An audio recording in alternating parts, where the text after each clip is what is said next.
What an Italian Grand Prix. That was absolutely intense, wasn't it? Oh, there's a lot to unlock there. Max Verstappen makes it a perfect 10. Oh, he's been brilliant, hasn't he, all season, and he's shone again. But the Ferraris gave it absolutely everything. Carlos Sainz, who actually started on pole, got the podium position, third place in the end, because the mighty Red Bulls were just far too strong. A good race from Sergio Perez also. But Ferraris were the highlight of that race, wasn't he? Carlos Sainz defending like a lion for 15 laps. Kept Max Verstappen behind. Probably a lot longer than I thought he might do, but he did a brilliant job defending.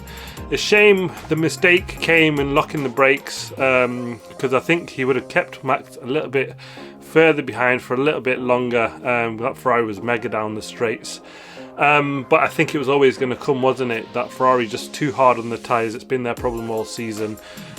We didn't kind of see, I was hoping for what we've seen in Belgium, where they miraculously just held on, didn't they? But it didn't quite happen for them at the home race in Monza, but they gave it everything. Charles Leclerc and Carlos Sainz both then defending mega from Perez, and the battle between the two of them was absolutely insane. It was just a standard dry race. Actually, it was predicted some rain, wasn't it, early on in the week, but that didn't come. Yuki Tsunoda at the start, he sadly went out on the formation lap. We had that little bit of a delay, and then finally the race got going, and it was just action throughout. Lewis Hamilton coming through the battles with the McLarens, got the touch on Oscar Piastri. 5-second penalties for both the Mercedes, actually, which is a bit odd. I mean, the Russell one was especially strange. Why the team didn't get on the radio and say, you know, just give him the place back. It's where Mercedes seem to be just dropping a little bit, don't they? They were really always so clinical on these sort of things, and now that they're not at the peak of their powers, this is where these little errors seem to be slipping into the team. But a decent recovery from both of them. Lewis Hamilton finishing 6th. George Russell couldn't hold on to that 4th place, but a decent points finish for him in the end. Alex Albon, shout out, brilliant. Liam Lawson also. So we'll get to the 3 good and the 3 bad. And yeah, Max Verstappen, 10 in a row. The car is just so good on its tyres, isn't it? And that's really what told in the end. They weren't as fast down the straights, but it's just the fact that they could keep hold of their tyres just for a lot longer than the Ferraris could. And out the traction, out of turn 1, lap 15, he made the move, and then off he went. He made up about 3 or 4 seconds within a couple of laps, didn't he? Broke the DRS quite quickly, and off he went, up to about 10 seconds at one point, didn't he, Max Verstappen? And then I think he just sort of knew that the race was his from there on, managed everything really well from there. Sergio Perez, you know, I've got to give a shout out to him as well. Gets a P2 after a really massive fight with Carlos Sainz. Carlos Sainz was just, like I said, absolutely brilliant. But he got there in the end. He finally gets a P2. And only if we can see him have the battle with Max, like we've seen Charles Leclerc and Carlos Sainz have behind them, I think it would have been a fantastic season. Despite, even with Max winning, there would have been no arguments of, oh, he's just running away with it, blah blah blah. Had we seen some sort of races where we've got that from Perez, it's not quite happened, has it?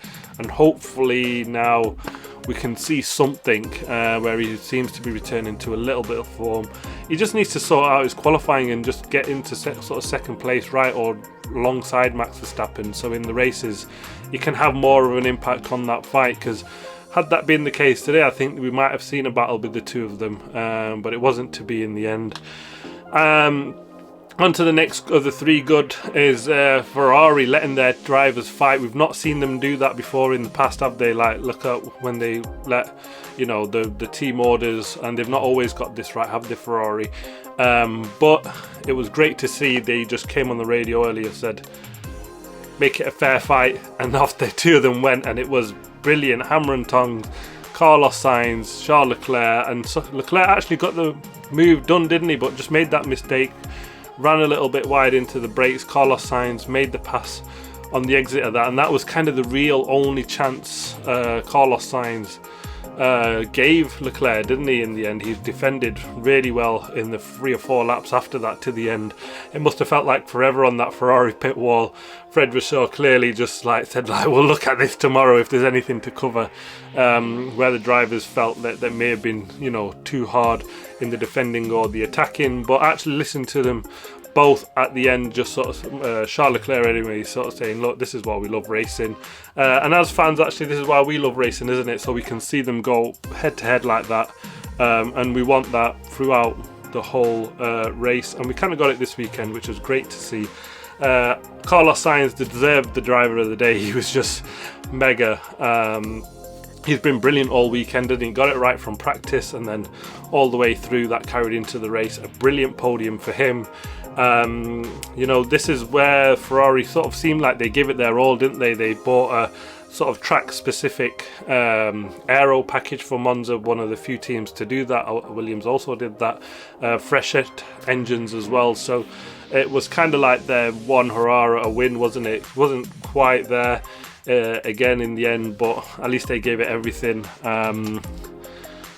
Yeah.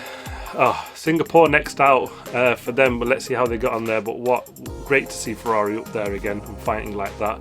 And the third of the 3 good, Alex Albon, a P7.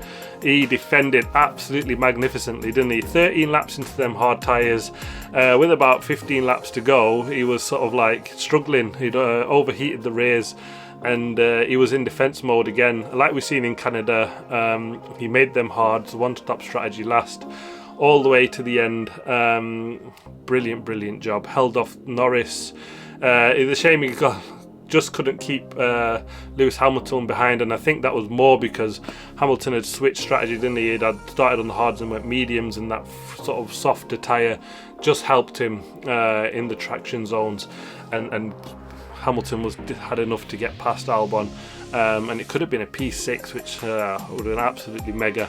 Shame, but you know, what a job from Williams. Hats off to him. Fantastic. P7 points.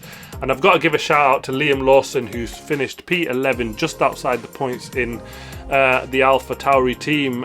You know, they've been probably one of the worst cars on the grid, but he's done a fantastic job. So close to his teammate in qualifying yesterday. We couldn't really see how they'd gotten to the end because Yuki sadly went out on the formation lap.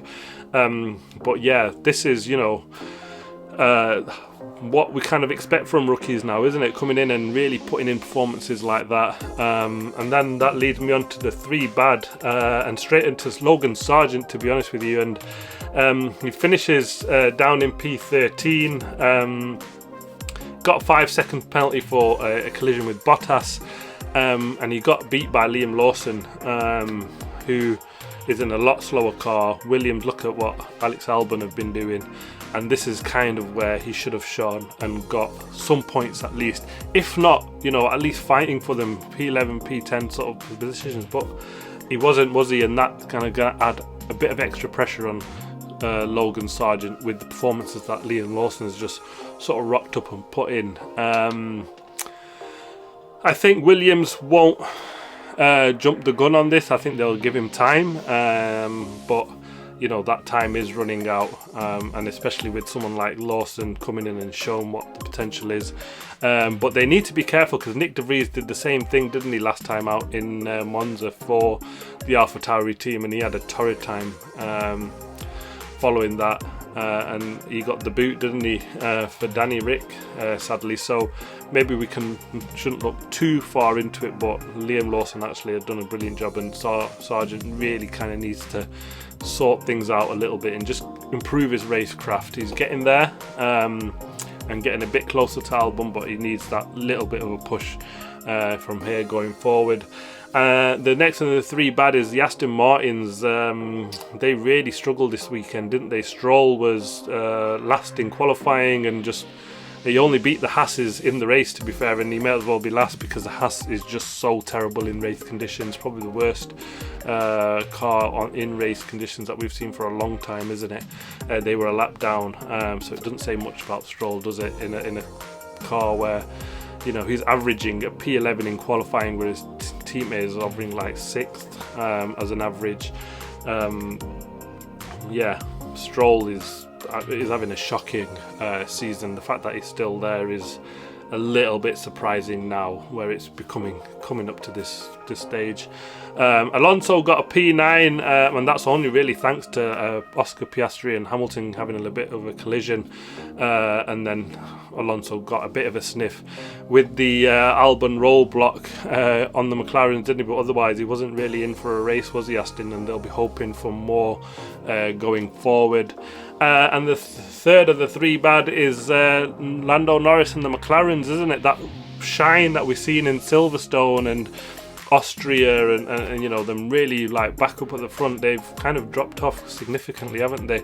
They're now slower than the Mercedes, and they're sort of, you know, Mercedes are 12 kilometers an hour slow on the straight as well, so it's not just that sort of held the McLarens back. They seem to have lost their way a little bit after that high. And is it what we've heard from Alonso? Like he said, you know, they were good in Austria, they were good in Silverstone last year, so maybe we were reading too much into them brilliant results, and actually they've not made the bigger jump that we've all been really praising them. I think they've made the jump. The circuits probably didn't suit them as well as the others might do going forward, and hopefully we'll see them further back up the grid and fighting for the podium positions going forward. But it wasn't there for them today or this weekend at all, was it? So you know, there'll be a little bit of head scratching going on, but maybe it's more track specific, and we'll see how they get on in Singapore next time out.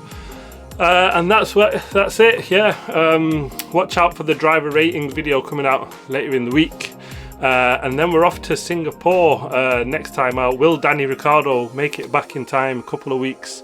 You know, I think that might be a push. Let's see what happens with that. Yeah, fantastic weekend of racing all round at the Italian Grand Prix. It was so close all the way throughout the racing. You know, there wasn't a lot in it. In qualifying, and overall, yeah, it was action throughout. Thanks to the Ferraris. Not quite what the Tifosi wanted to want to, but they gave it everything, didn't they? Max Verstappen, a perfect 10. Like I said, absolutely phenomenal achievement that is. You know, there's not an awful lot you can say. He is a man on the top of his game, and he's really making the most of it as he should do and needs to. And where will this end for them? On to number 11 next time out in Singapore. I can't really see past him, but let's see how they get on. Thanks for watching. Please like, subscribe and comment. As always, I'll see you in the next video.